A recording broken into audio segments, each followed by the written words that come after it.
तो दोस्तों, आपका फिर एक बार हमारे चैनल पर स्वागत है। अगर आप पहली बार इस चैनल पर आए हैं तो चैनल को सब्सक्राइब करके बेल आइकन दबाना ना भूलें। दोस्तों, नई नई जगहों पर घूमना और नई नई चीज़ें सीखना हर किसी को पसंद होता है।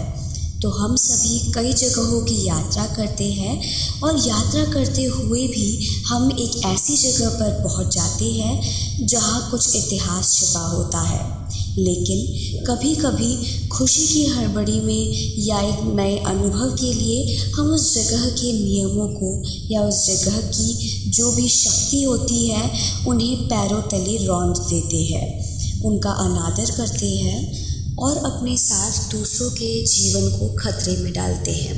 आज की कहानी ऐसे ही एक अनुभव के बारे में है। अगर आप इस चैनल पर नए हैं तो हमारे चैनल को ज़रूर सब्सक्राइब करें, क्योंकि हम हर हफ्ते नई डरावनी कहानी लाते रहते हैं और बेल आइकॉन भी दबा दें ताकि हमारे नए वीडियोस आप तक पहुंच सकें। तो आज की कहानी शुरू करते हैं।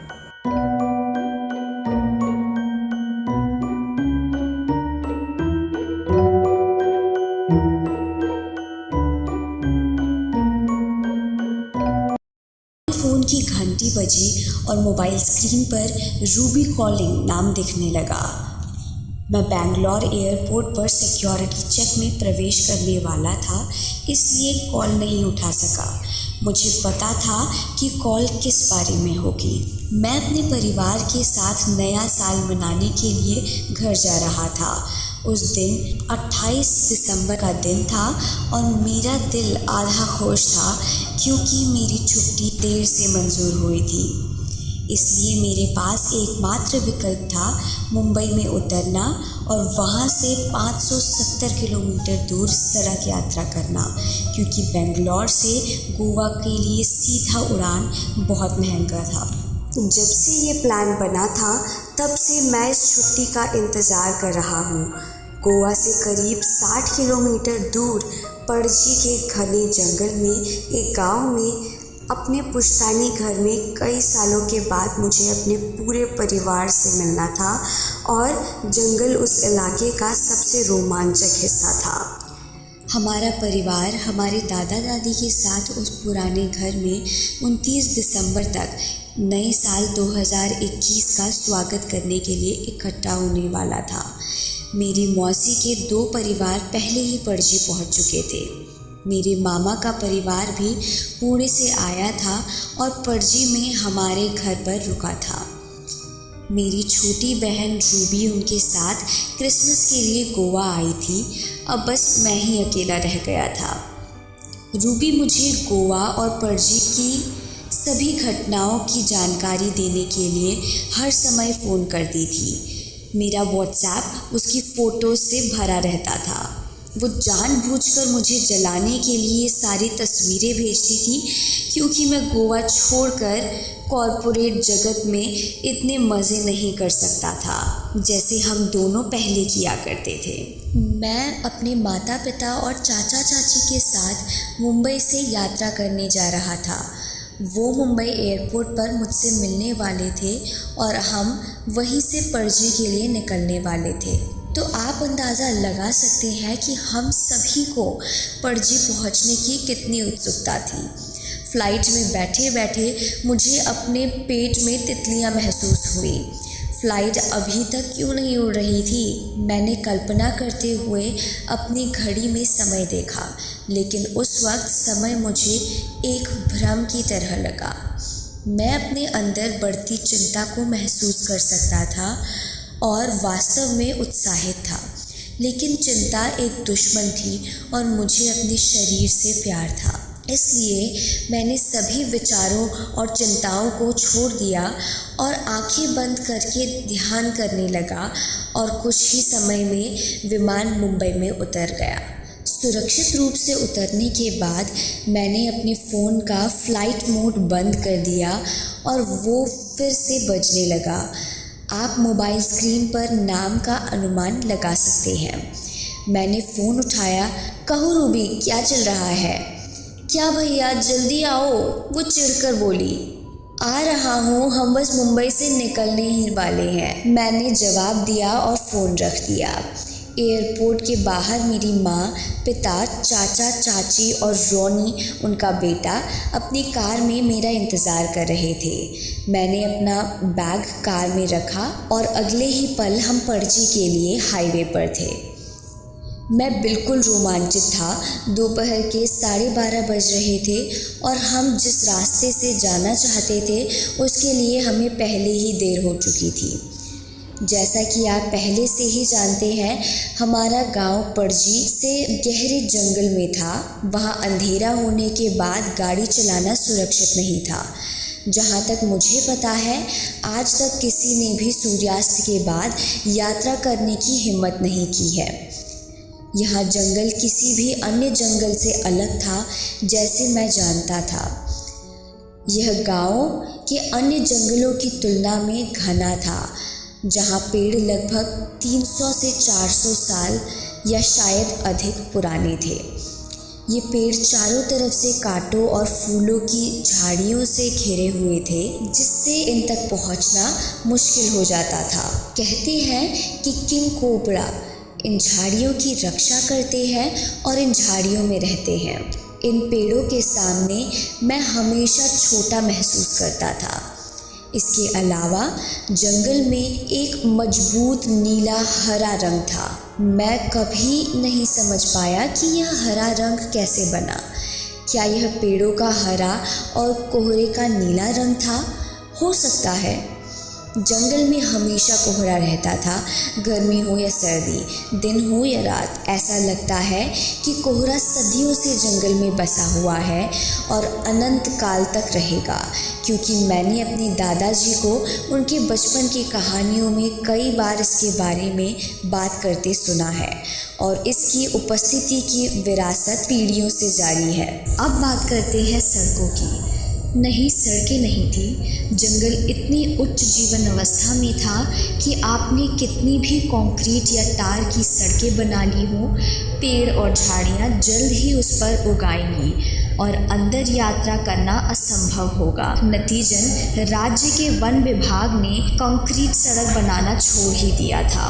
जंगल में जाने का एक ही रास्ता है कि आप अपना रास्ता खुद खोजें और खो जाने के लिए तैयार रहें। हालांकि आदिवासी निवासियों ने अपने आने जाने के लिए कंकड़ और घास से भरी संकरी मिट्टी वाली सड़कें बनाई होती थी। इस बार भी जंगल में ऐसी सड़कों से गुजरने की उम्मीद थी। इस जंगल का आकर्षक हिस्सा रोडोडेंड्रॉन के पेड़ हैं। जी हाँ, यहाँ आपको पणजी के वन मंत्री की तरह राउंड टेबल कॉन्फ्रेंस कराने वाले विशालकाय रोडोडेंड्रॉन के झुंड दिखाई देंगे।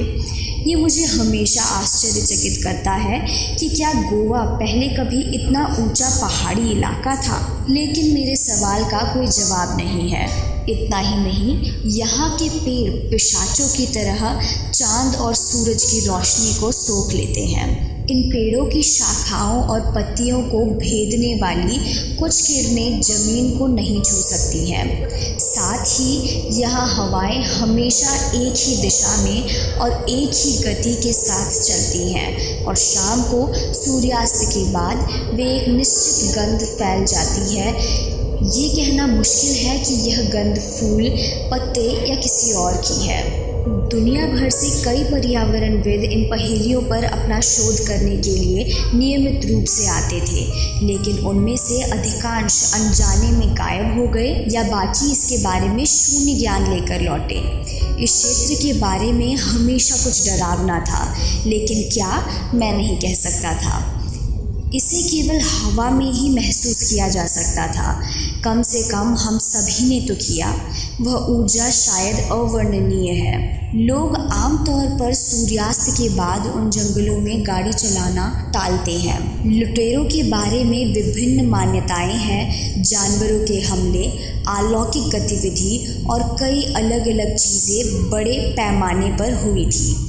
हमने तय किया कि अगर शाम 7:30 बजे से पहले वन क्षेत्र में प्रवेश कर सकते हैं, क्योंकि उसके बाद पूरी तरह से अंधेरा हो जाता है।